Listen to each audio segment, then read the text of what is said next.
जय श्री राम। शुरुआत में पहले आदमी अपने ही महाद्वीप या द्वीप को ही पूरी दुनिया समझा करता था, क्योंकि वह तैरना नहीं जानता था। धीरे धीरे मानव ने विकास करना शुरू किया तथा नाव बनाई, जिससे एक दूसरे द्वीपों की खोज हुई तथा मानव ने एक दूसरे द्वीपों पर जाकर वहां अपनी सुविधा के अनुसार वहां जाकर रहना शुरू किया। इस धरती को 5 रेखाओं में बांटा गया है: भूमध्य रेखा, कर्क रेखा, मकर रेखा और आर्कटिक रेखा तथा अंटार्कटिक रेखा। भूमध्य रेखा तथा विषुवत रेखा, यानी भूमध्य रेखा को ही विषुवत रेखा बोलते हैं।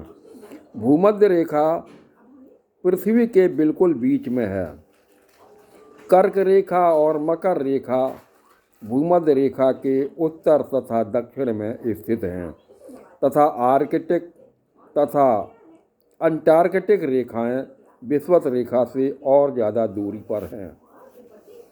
चूँकि भूमध्य रेखा पर सूर्य की किरणें सीधी पड़ती हैं तथा इसी कारण वहाँ पर गर्मी भी बहुत पड़ती है, इसलिए भूमध्य रेखा के आसपास रहने वाले लोग काले रंग के होते हैं।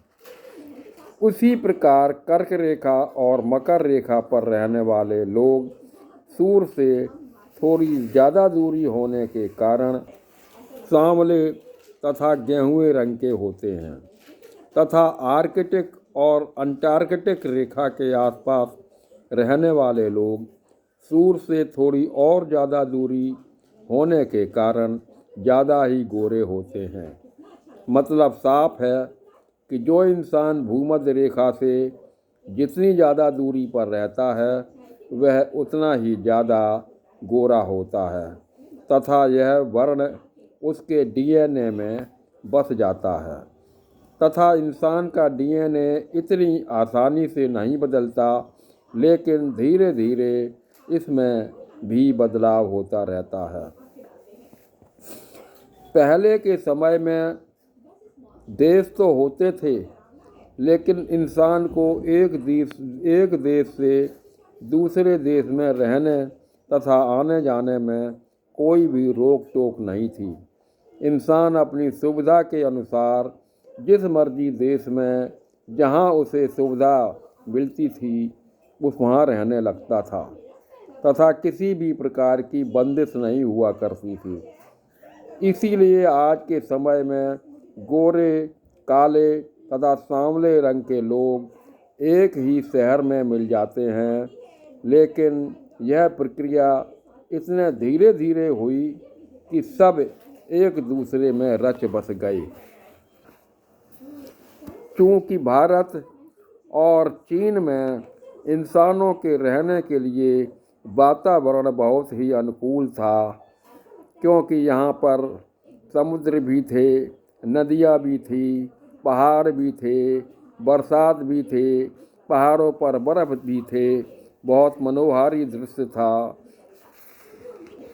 इसलिए ज़्यादातर लोग भारत और चीन में ही बसे। इसलिए आज भी भारत और चीन की जनसंख्या दुनिया में सबसे ज़्यादा है। चूँकि सवर्ण लोग न तो गोरे ही होते हैं और ना ही काले, तो उनको बाहर से आए हुए विदेशी कैसे कहा जा सकता है, कैसे बताया जा सकता है। लोगों को अपने रंग के कारण अपना मूल्यांकन खुद ही कर लेना चाहिए कि वह यहीं का वासी है या कहीं विदेश से बाहर से आया हुआ। जय श्री राम।